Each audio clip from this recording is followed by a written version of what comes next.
My name is Chase, 27 years old, living in Boston, and trying to make it on my own. I was always the responsible one in our family, working full-time since college. When I temporarily needed $800 for rent after my hours were cut, my parents claimed they couldn't help. 2 weeks later, I discovered they had just paid off my sister Amanda's $50,000 student loans. The betrayal cut deeper than any knife could. That moment changed everything between us forever. Before I dive into this story, let me know where you're watching from in the comments. Hit that like and subscribe button, and stick around to see how I finally stood up for myself. I grew up in a middle-class neighborhood in suburban Chicago, with tree-lined streets and decent public schools. Our house wasn't fancy, but it was comfortable enough, a 2-story colonial with a small backyard, where Dad would grill every Sunday during summer. From an early age, I understood my role as the older brother. "Watch out for your sister," my parents would say. "You need to set a good example," they reminded me constantly. Amanda was 2 years younger than me, and from the moment she was born, there seemed to be different rules for us. When I was 10, I had to save my allowance for 6 months to buy a video game console. When Amanda turned 10, she got the newer model as a surprise gift. When I turned 16, I worked at the local grocery store to save for a used car. Amanda got my parents' old car on her 16th birthday, when they decided to upgrade. These weren't major injustices, just small inequalities that I noticed, but never really complained about. In high school, I maintained a 3.8 GPA while playing baseball and working weekends. My parents acknowledged my achievements with brief congratulations, but nothing more. Meanwhile, Amanda's 3.5 GPA earned her shopping trips and dinners out. Again, nothing worth causing a family argument over, but these patterns were consistent throughout our childhood. When college applications came around, I researched scholarships, applied for financial aid, and chose an affordable state university with a good business program. My parents contributed what they could toward my tuition, about 20%, and I took out loans for the rest. I worked throughout college often, holding 2 jobs while maintaining my grades. I graduated with $30,000 in debt, which seemed reasonable considering the education I received. Amanda chose a private university with a price tag to match. My parents covered about 40% of her costs, significantly more than they had contributed to mine. She worked part-time during 2 of her 4 years, focusing mainly on her social life and academics. She graduated with $50,000 in debt, despite the greater financial support from our parents. After graduation, I landed an entry-level position at a marketing firm in Boston. The job market was tough, but I had built a solid resume with internships and relevant experience. Moving to Boston was exciting, but financially challenging. The cost of living was much higher than in Chicago, and my starting salary, while decent, didn't go as far as I had hoped. My apartment was small, but in a safe neighborhood with a reasonable commute to work. It was a studio with just enough room for a bed, a small couch, and a dining table that doubled as my desk. The rent took nearly 40% of my monthly income, but I made it work by being careful with my other expenses. I cooked most of my meals limited, going out, and focused on paying down my student loans ahead of schedule. At work, I quickly established myself as someone willing to put in the effort. I arrived early, stayed late when needed, and volunteered for projects that others avoided. My boss, Kevin, took notice and began giving me more responsibility. There was talk of a promotion on the horizon, something that would make my financial situation much more comfortable. I was proud of what I had accomplished through hard work and determination. Meanwhile, Amanda moved back to Chicago after college and found a job at a public relations firm. She lived in a trendy neighborhood in the city, significantly more expensive than where she could reasonably afford. Our parents helped her with the security deposit and first month's rent as a graduation gift. Again, it wasn't something I dwelled on, although I couldn't help noticing the difference in treatment. Despite the financial challenges, I valued my independence. I called my parents every Sunday, visited during major holidays, and maintained a cordial relationship. I never asked them for money after college, taking pride in standing on my own 2 feet. I established a monthly budget, built an emergency fund, and was making good progress on my financial goals. I even managed to set aside a small amount for retirement, understanding the importance of starting early.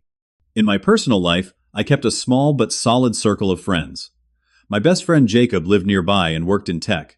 We often spent weekends exploring the city on a budget, finding free events and affordable restaurants. I had also started dating Melissa, a kindergarten teacher I met through a mutual friend. She understood financial constraints, living on a teacher's salary in an expensive city. We connected over our shared values of hard work and responsibility. For 2 years after college, I navigated adult life successfully on my own. I paid my bills on time, maintained good credit, and even treated myself occasionally when I could afford it. I called home regularly and listened to my parents praise Amanda's new apartment, her work achievements, and her active social life. I was genuinely happy for her success, while continuing to focus on my own path forward. Little did I know that my carefully constructed independent life was about to face an unexpected challenge. By my 3rd year in Boston, I had settled into a comfortable routine. My job at the marketing firm was going well, with increasingly positive performance reviews. I had been promoted to marketing coordinator with a modest but welcome salary increase. My financial situation was stable, if not abundant. I consistently paid my bills on time, put $200 monthly into savings, and was steadily chipping away at my student loans. Each month, I carefully tracked my expenses in a spreadsheet, allocating funds for rent, utilities, groceries, transportation, loan payments, and a small entertainment budget. I wasn't living luxuriously by any means, but I was managing responsibly.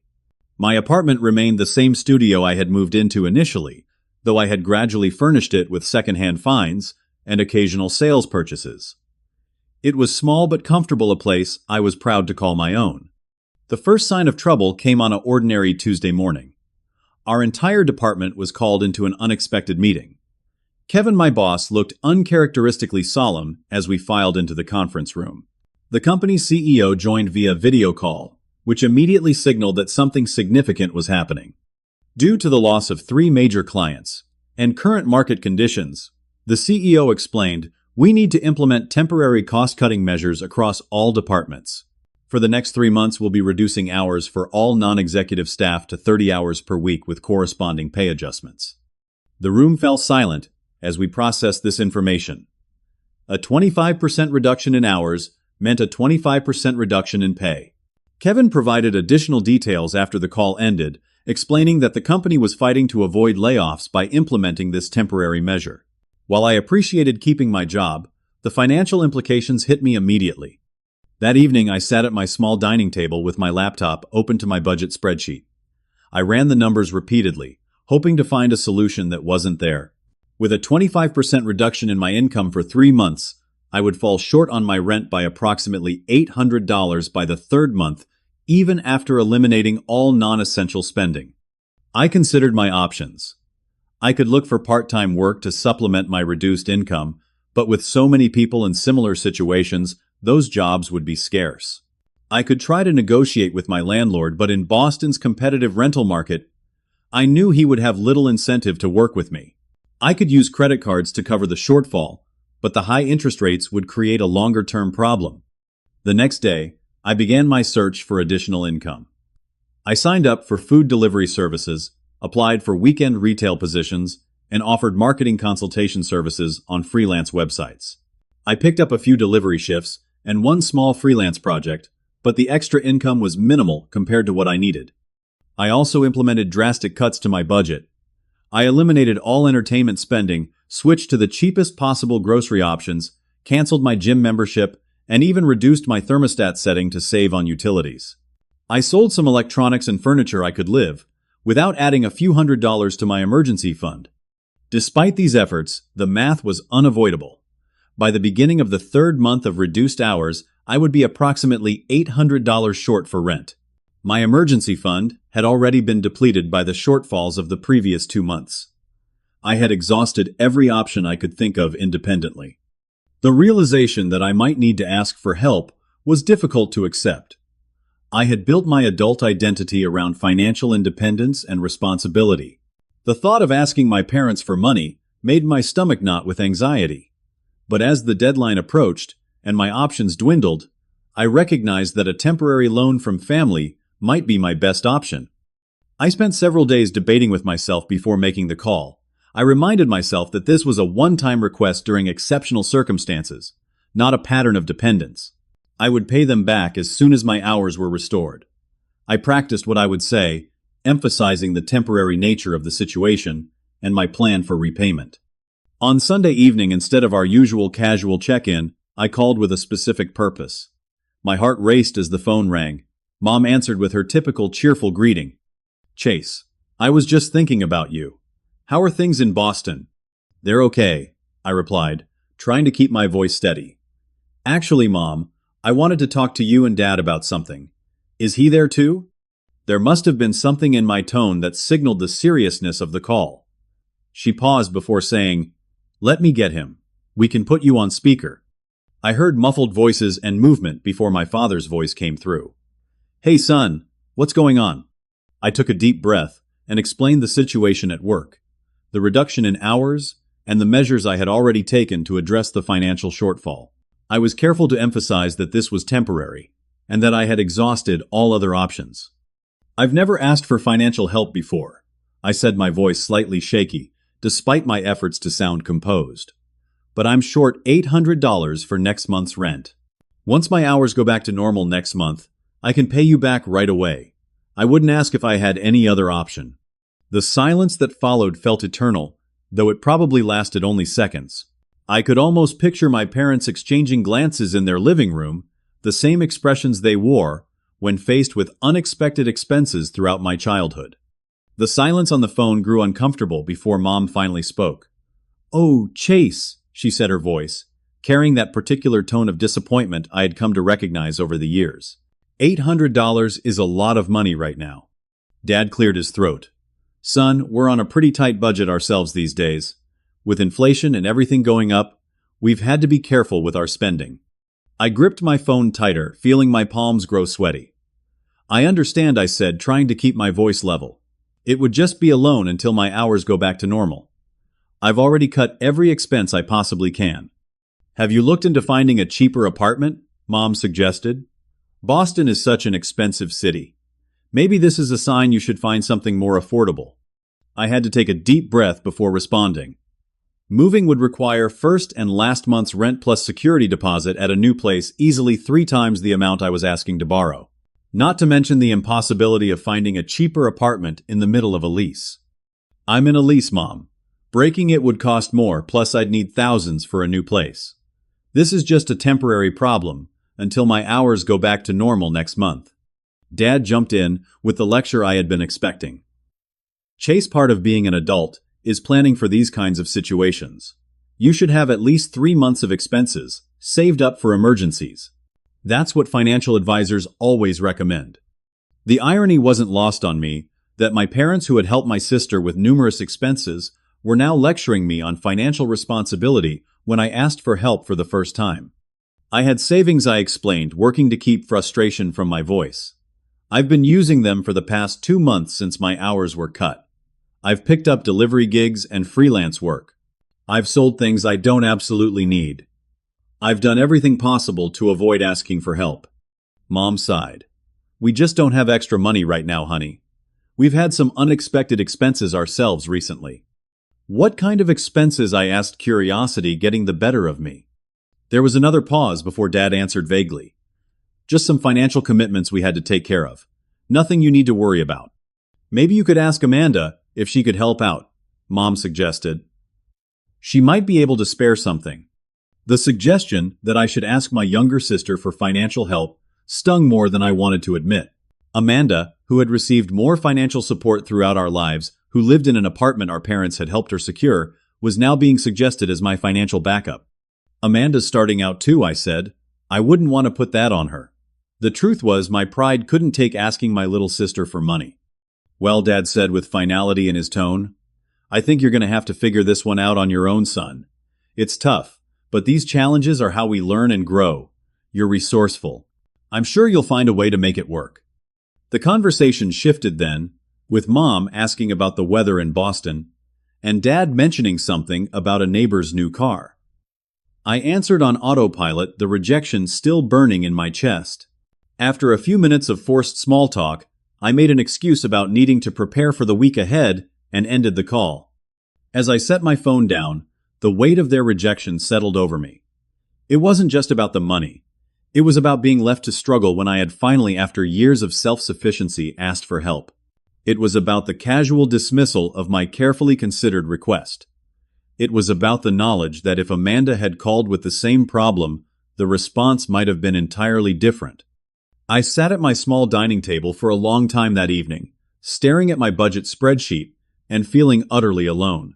Eventually, I closed my laptop and made the decision I had been avoiding. I would have to use my credit card to cover the rent shortfall.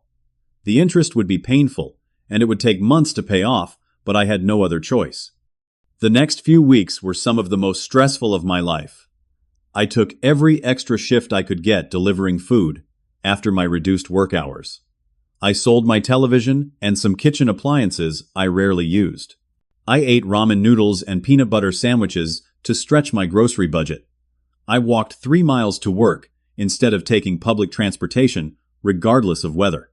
Despite these measures, I still had to charge $600 to my credit card to make rent. The transaction felt like defeat, but I reminded myself that it was temporary. Once my hours returned to normal, I would aggressively pay down this debt. The physical and emotional toll of the struggle began to show. I lost weight from the restricted diet and increased physical activity. Dark circles formed under my eyes from working late into the night on freelance projects after finishing delivery shifts. Friends invited me out less often, as I consistently declined due to financial constraints. Jacob, my best friend, noticed the changes and insisted on buying me dinner one evening. Over burgers, I finally told someone about my parents' rejection. "That's messed up, man," he said, genuine concern in his eyes. "You've never asked them for anything before. $800 isn't nothing, but it's not like you were asking for a new car."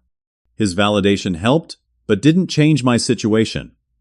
I shrugged and changed the subject, uncomfortable with appearing vulnerable even to a close friend. By the end of the 3rd month, as promised, my company restored our normal working hours. The relief was immense, though the financial damage was already done. I had accumulated credit card debt, depleted my small emergency fund, and sold possessions I would eventually need to replace. The road back to financial stability would be long, but at least I could see the path forward. I didn't tell my parents about the hardships of those 3 months during our weekly calls.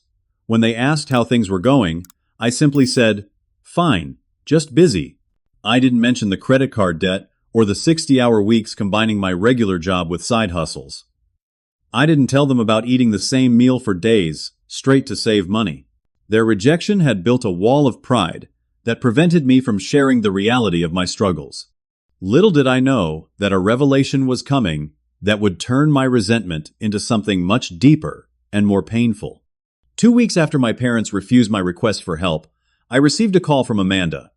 This wasn't unusual. We typically talked once or twice a month to catch up. I answered while making my standard Sunday breakfast of eggs and toast, the phone tucked between my ear and shoulder. "Chase. Oh my God. I have the best news." Amanda's voice bubbled with excitement through the speaker. "Hey, sis. What's up?" I asked, trying to inject some enthusiasm into my voice despite my lingering financial stress. "Mom and Dad just did the most amazing thing," she gushed. "They paid off my student loans. All $50,000. Can you believe it? I'm completely debt-free." The spatula I was using to flip my eggs clattered to the floor. I stood frozen, her words echoing in my head. $50,000. My parents, who had claimed they couldn't spare $800 to help me avoid credit card debt, had just paid off my sister's entire student loan balance. "Chase, are you there?" Amanda asked after my prolonged silence. I quickly recovered, bending to pick up the spatula while processing this information. "Yeah, sorry. Dropped something." "Wow. That's incredible, Amanda. When did this happen?" "Last week they said they'd been saving up to help me get a fresh start. Dad said with the housing market the way it is, being debt-free will help me qualify for a mortgage sooner. Isn't that thoughtful?" Each word felt like a physical blow. Last week, they had rejected my plea for temporary help while already planning to give Amanda $50,000. The disparity was so vast, it was almost laughable. "That's really generous of them," I managed to say, my voice sounding distant even to my own ears. "I know. And that's not all." Amanda continued, oblivious to my shock. They're also taking a Mediterranean cruise next month. Mom said they booked it last month as an anniversary present to themselves. 2 weeks through Italy, Greece, and Spain. First-class flights and everything. The cruise revelation added another layer to my parents' deception. They hadn't just prioritized Amanda over me, they had outright lied about their financial situation. "We're on a tight budget" apparently meant, "We're choosing to spend our money elsewhere." "That sounds amazing," I said, automatically, no longer even attempting to sound genuine. "They deserve a nice vacation." Amanda chatted on for another 15 minutes about her plans now that she was debt-free. She was considering buying a new car, maybe taking a celebration trip to Miami with friends. I made appropriate noises of interest while my mind raced with implications of what I'd just learned. "Oh, and Mom mentioned you've been busy with work lately," Amanda said, near the end of our conversation. "Everything okay?" I almost laughed at the irony. "Everything's fine. Just the usual work stuff." After ending the call, I sat at my small dining table, my breakfast forgotten and growing cold. The revelation left me feeling hollow, as if something fundamental had been carved out of me.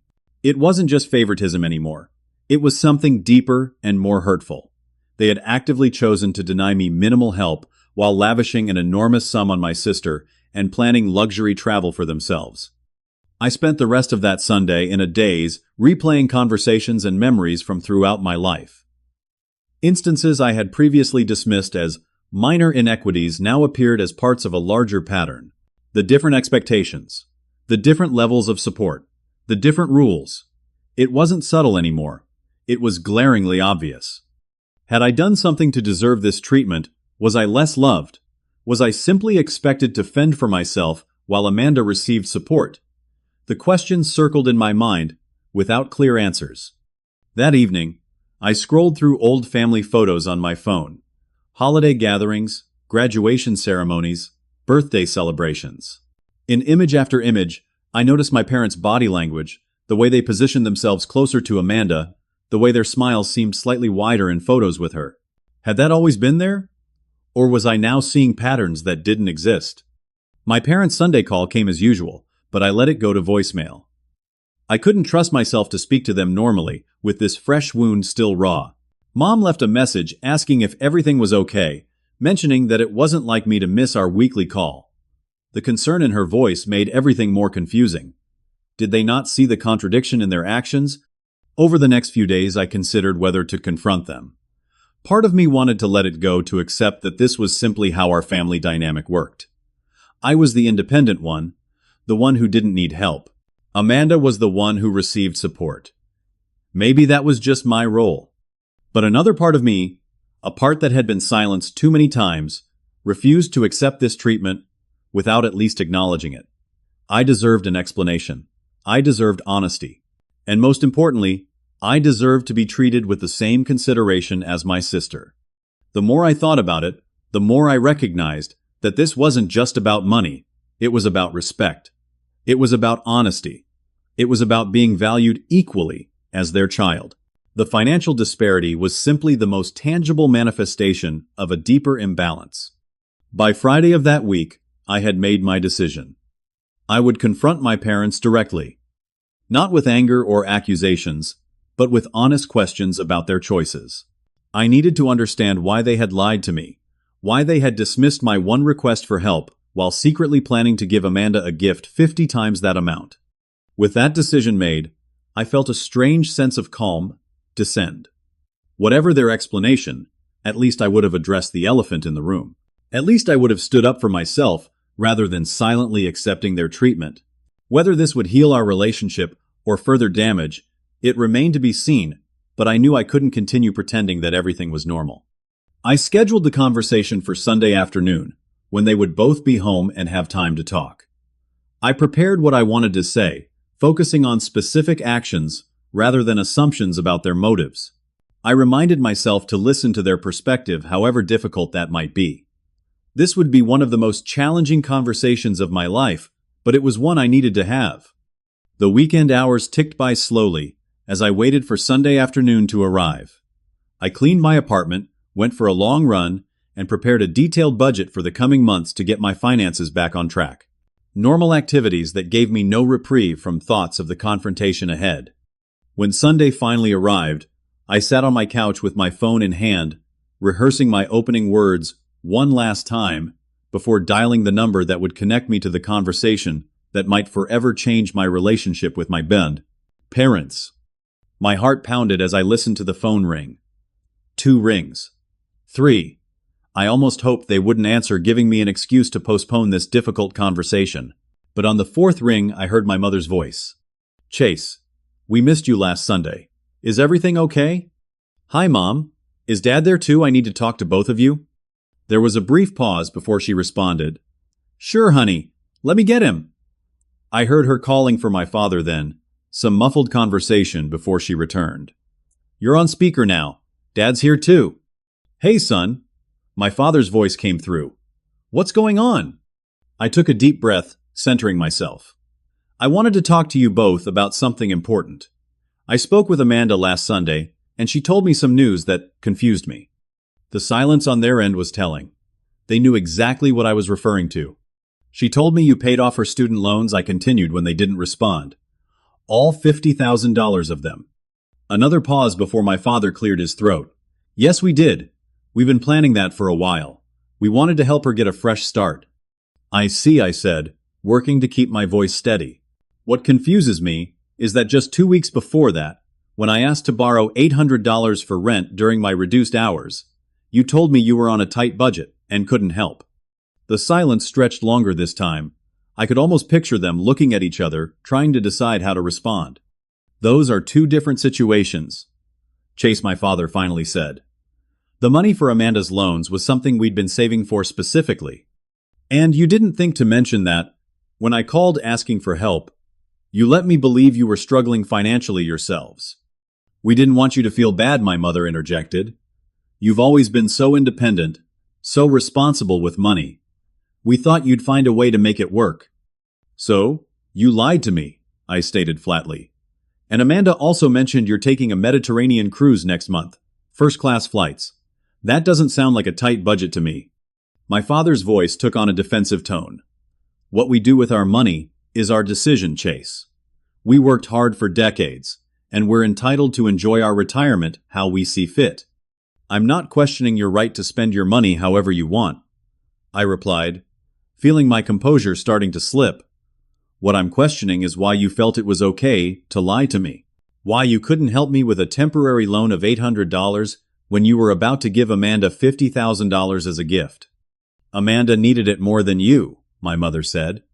"Her loans were much larger, and she doesn't make as much as you do." I nearly laughed at the absurdity. Her loans were larger because she chose a more expensive school and worked less during college. And yes, I make slightly more than she does, but I live in Boston where the cost of living is much higher than Chicago. "You're always so independent," Chase, my mother, continued. "You've never needed our help before. We thought you'd be proud to handle it yourself." That comment ignited something in me. So I'm being punished for being responsible, for not asking for help until I absolutely needed it. How does that make any sense? "We're not punishing you," my father insisted. "We just make different decisions for each of you based on your different needs." "And who decided I didn't need help when I specifically told you I did?" I asked, my voice rising despite my efforts to stay calm. "Who decided that Amanda deserved $50,000 of support while I deserved nothing?" "Now you're just being dramatic," my father said dismissively. "This isn't some competition between you and your sister." His dismissal of my feelings pushed me further. "It's not about competition. It's about fairness and honesty. You lied to me. You made me believe you couldn't help, when the truth is, you chose not to help. We don't owe you an explanation for every financial decision we make," my father said, his own voice rising now. "We're still your parents, and you need to respect that." "Respect?" I repeated, incredulous. Respect would have been telling me the truth. Respect would have been acknowledging that I've never asked for anything before, and might genuinely need help this one time. Respect would be treating your children equally. "We love both of you equally," my mother insisted, her voice cracking slightly. "We just show it differently." "Actions speak louder than words, Mom," I replied. "Your actions have made it very clear where your priorities lie." The conversation devolved further from there. My father accused me of being ungrateful for everything they had done for me. My mother alternated between defending their decisions and trying to diffuse the tension. I continued to press for a genuine acknowledgement of the disparity in their treatment, which never came. I think you need to take some time to cool down and think about how you're speaking to us, my father eventually said. Call us back when you're ready to be more reasonable. I've had 2 weeks to think about this, I replied. And I've been nothing but reasonable given the circumstances. What's unreasonable is expecting me to pretend this didn't happen. What do you want from us, Chase? My mother asked, sounding tired. Do you want us to pay off your loans too? Is that what this is about? Her question missed the point entirely. No, Mom. What I wanted was honesty. What I wanted was for you to acknowledge that you chose to help Amanda and not me. What I wanted was for you to see how hurtful that is. Well, I'm sorry you feel hurt, she said, using the classic non-apology that placed the problem with my feelings rather than their actions. I'm going to go now, I said, recognizing that we were talking in circles. I need some space to process all of this. Don't be like that, Chase, my father said.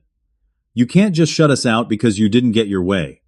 His characterization of my legitimate grievance as merely not getting my way was the final straw. I'm not shutting you out. I'm setting a boundary. I need time to figure out what kind of relationship I want with people who would treat me this way. I'll call when I'm ready to talk again. I ended the call before they could respond, my hands shaking with adrenaline and emotion. The confrontation had gone pretty much as I had expected. No real acknowledgement. No genuine apology. Just defensiveness and dismissal. In the days that followed, my phone buzzed frequently with texts and calls from my parents. The messages ranged from "concerned, we're worried about you," to guilt-inducing, to one, "This is really upsetting your mother," to angry, "You're being childish about this whole thing." I read them all, but responded to none. Amanda called too clearly, having been filled in on the situation from our parents' perspective. They said, "You're upset about my loans being paid off," she began. "I had no idea you were struggling with rent. Why didn't you tell me?" "It wasn't your responsibility," I told her. "And this isn't about your loans being paid off. I'm happy for you. This is about how they handled my request for help, and then lied about their financial situation." She seemed genuinely troubled by the situation, but ultimately defended our parents. "I'm sure they didn't mean to hurt you.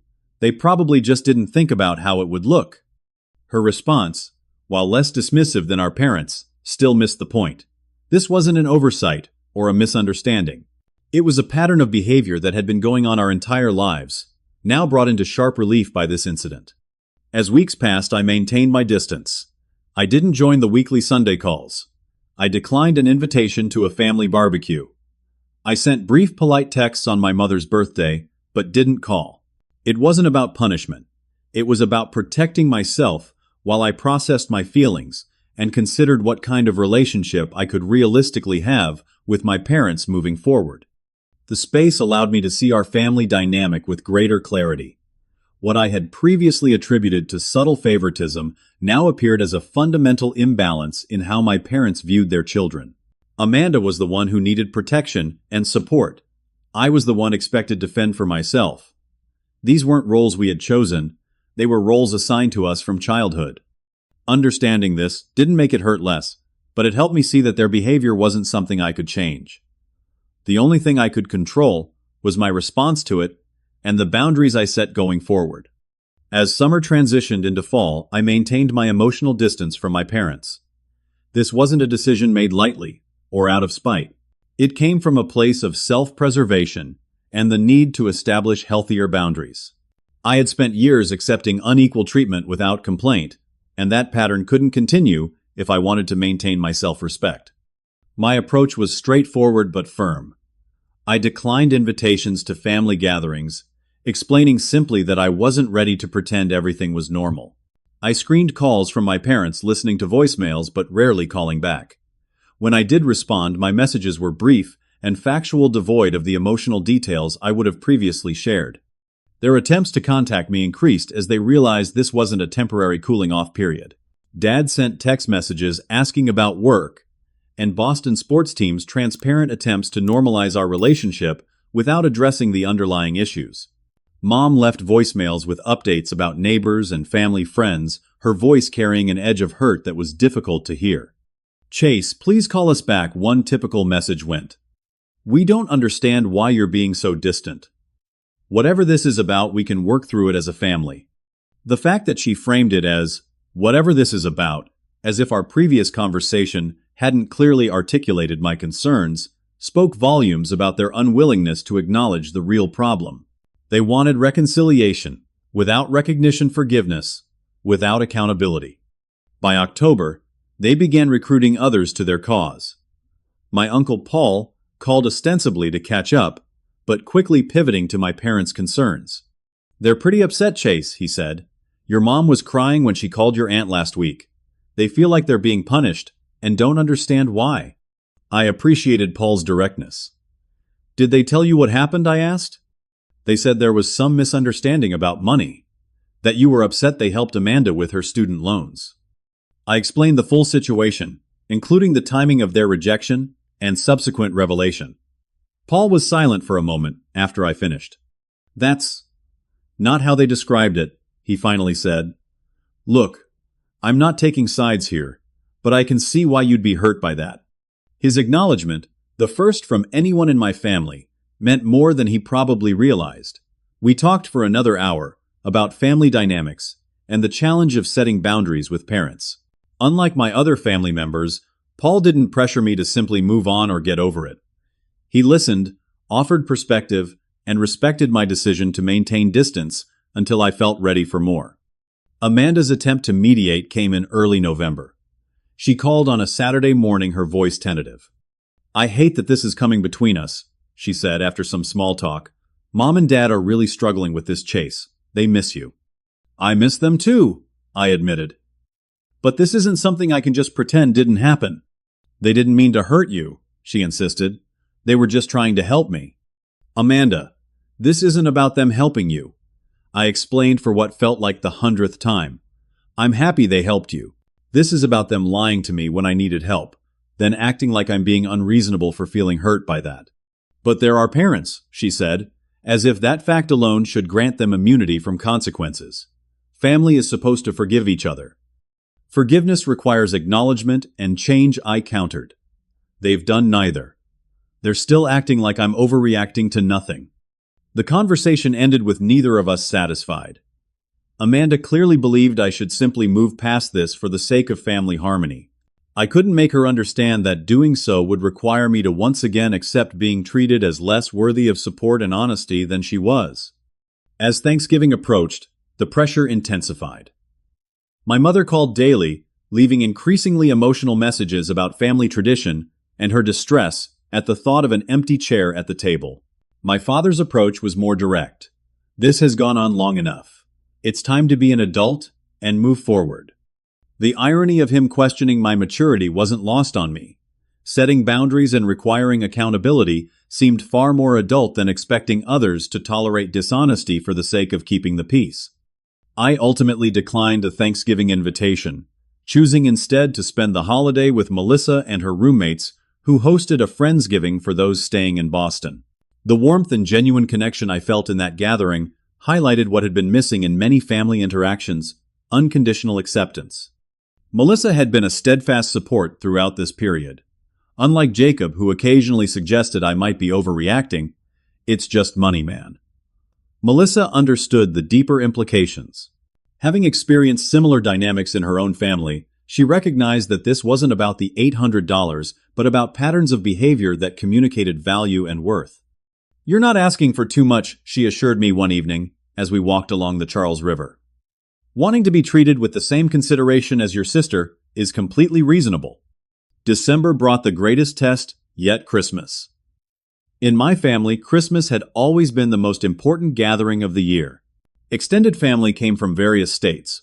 Traditions were meticulously observed, and attendance was essentially mandatory.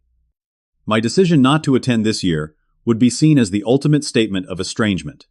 The call from my mother a week before Christmas was predictably emotional. "Chase, please," she pleaded. "It's Christmas. Whatever issues we have, can't we set them aside for the holiday? The whole family will be there. Everyone's asking about you." I had prepared for this conversation knowing it would be difficult. Mom, I care about you and Dad and the whole family. But I can't pretend everything is fine when it isn't. Coming home for Christmas would send the message that I'm okay with how things are, and I'm not. So you're punishing us through the holidays too? She asked, hurt and anger mingling in her voice. This isn't about punishment, I said, keeping my voice gentle but firm. It's about being honest about where we are right now. I'm not ready to sit around the Christmas tree pretending nothing happened. That wouldn't be fair to any of us. The call ended with her in tears, and me feeling a mixture of guilt and resolve. The guilt was inevitable. Years of family conditioning had taught me that my primary responsibility was to keep the peace, to not rock the boat, to put others' feelings before my own. But the resolve came from a newer, stronger part of me that recognized the necessity of this boundary. Instead of going home, I volunteered at a local community center, serving Christmas dinner to those in need. The experience provided perspective and a sense of purpose during a holiday that might otherwise have been dominated by feelings of loss and isolation. Melissa joined me after spending the morning with her own family, and together, we created new memories that weren't shadowed by old patterns. Throughout this period of distance, I focused intensely on other aspects of my life. At work, I channeled my emotional energy into projects that had previously received only partial attention. Kevin noticed the change, commenting on my increased focus and innovative contributions. This led to more responsibility and the promotion we had discussed months earlier, bringing welcome financial relief. My circle of friends expanded as I accepted invitations I might previously have declined in favor of family obligations.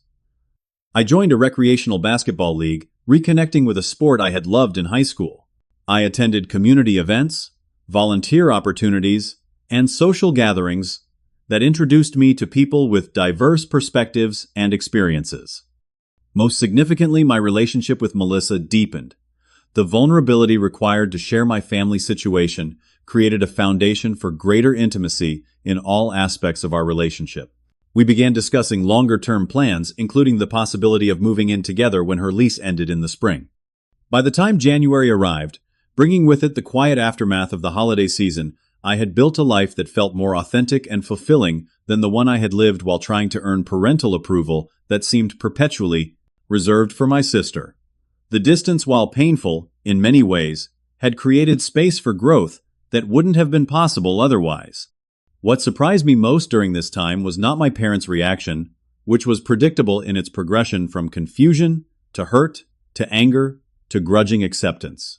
What surprised me was my own resilience, my capacity to hold firm to boundaries, despite the emotional cost, and the discovery that my worth wasn't dependent on their validation.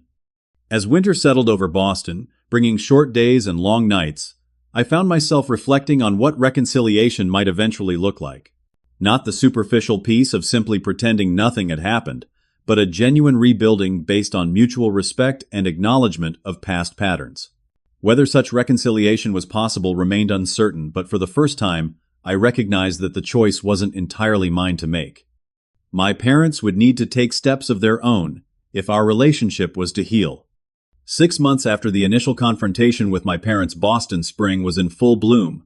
The public garden was awash with tulips, cherry blossoms dotted the streets, and a sense of renewal permeated the city. This external transformation mirrored my internal journey, as I had emerged from the winter with greater clarity about myself and my family relationships. During those months of limited contact, I had focused on building a life that reflected my values rather than the expectations placed upon me. My promotion at work had come with a significant salary increase, allowing me to pay off the credit card debt from the rent crisis and rebuild my emergency fund. Melissa and I had moved in together, finding a slightly larger apartment that we furnished with items that represented both of our tastes and histories. The space felt like a true home, something I had never quite achieved in my previous apartment. Uncle Paul had become an unexpected source of support and wisdom.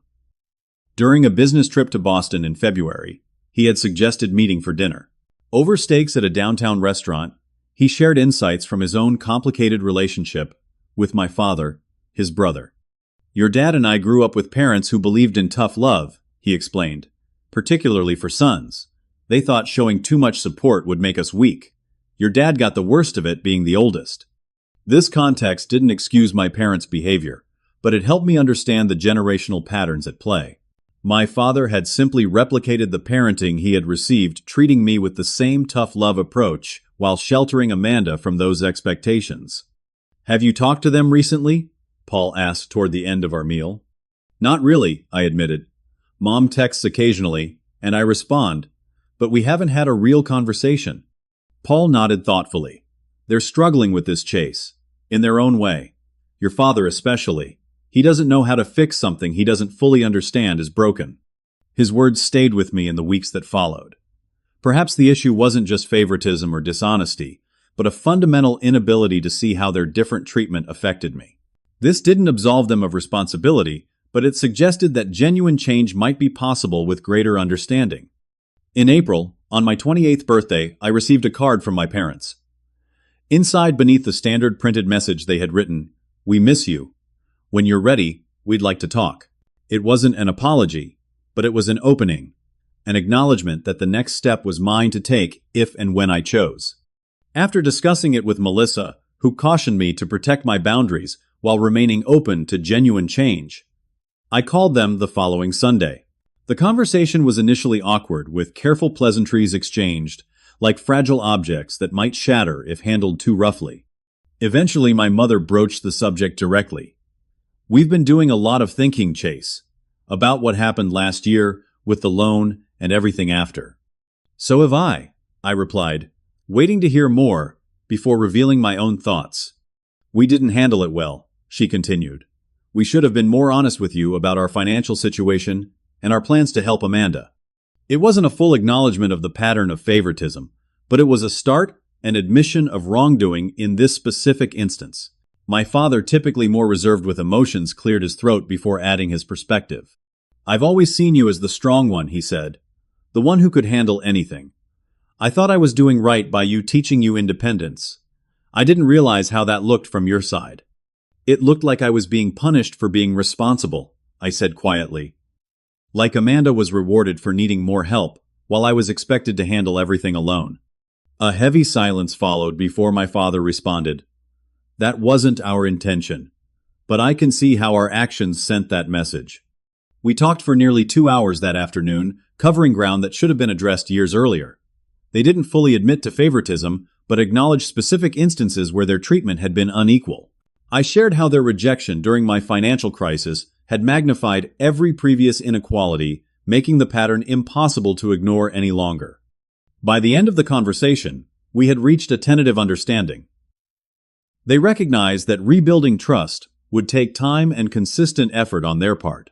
I acknowledged that they had operated from deeply ingrained patterns rather than conscious malice. We agreed to continue these conversations to address issues directly rather than letting resentment simmer beneath the surface. The following months brought small but significant changes. When they mentioned helping Amanda with something, they began to ask if I needed similar support, even if they knew I likely didn't.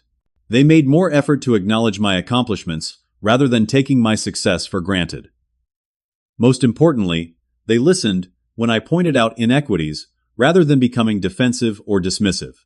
Our relationship would never be perfect.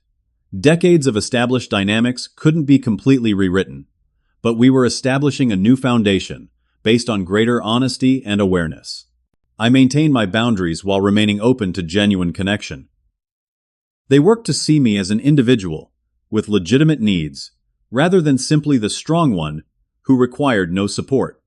In June, I agreed to visit Chicago for a weekend. The trip was both challenging and healing.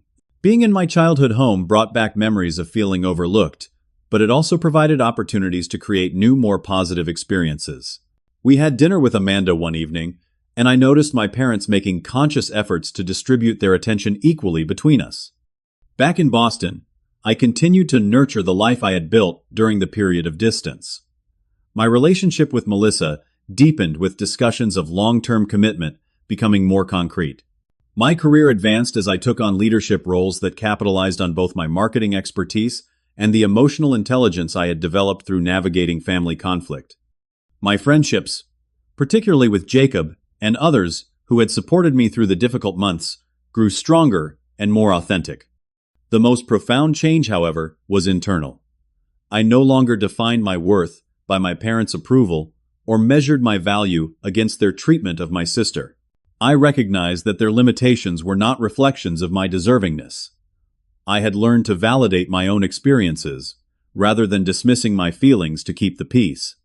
This journey had taught me that family relationships, like all relationships, require mutual respect and honesty to thrive. Love alone is not enough when it comes without recognition of each person's individual needs and experiences. Setting boundaries isn't selfish. It's necessary for healthy connection. And sometimes, creating distance is the only way to gain the perspective needed for genuine closeness. Today, my relationship with my parents continues to evolve. There are still moments of frustration when old patterns emerge, but we now have the vocabulary and willingness to address them. The hurt of that initial rejection and discovery has faded, though it will always be part of our shared history. What matters more is how we chose to grow from it to build something more authentic from the broken pieces of our previous relationship. For anyone watching who might be struggling with similar family dynamics, know that you deserve equal consideration and honest treatment from those who claim to love you. Setting boundaries isn't about punishment. It's about creating space for healthier relationships to develop. Sometimes the most loving thing you can do both for yourself and your family is to require accountability and change rather than accepting hurtful patterns. Have you ever had to set difficult boundaries with family members? How did you navigate that challenging process? Share your experiences in the comments below. If this story resonated with you, please hit the like button and subscribe to hear more journeys of growth and self-discovery. Thank you for listening to my story, and remember that your worth is not determined by others' ability to recognize it.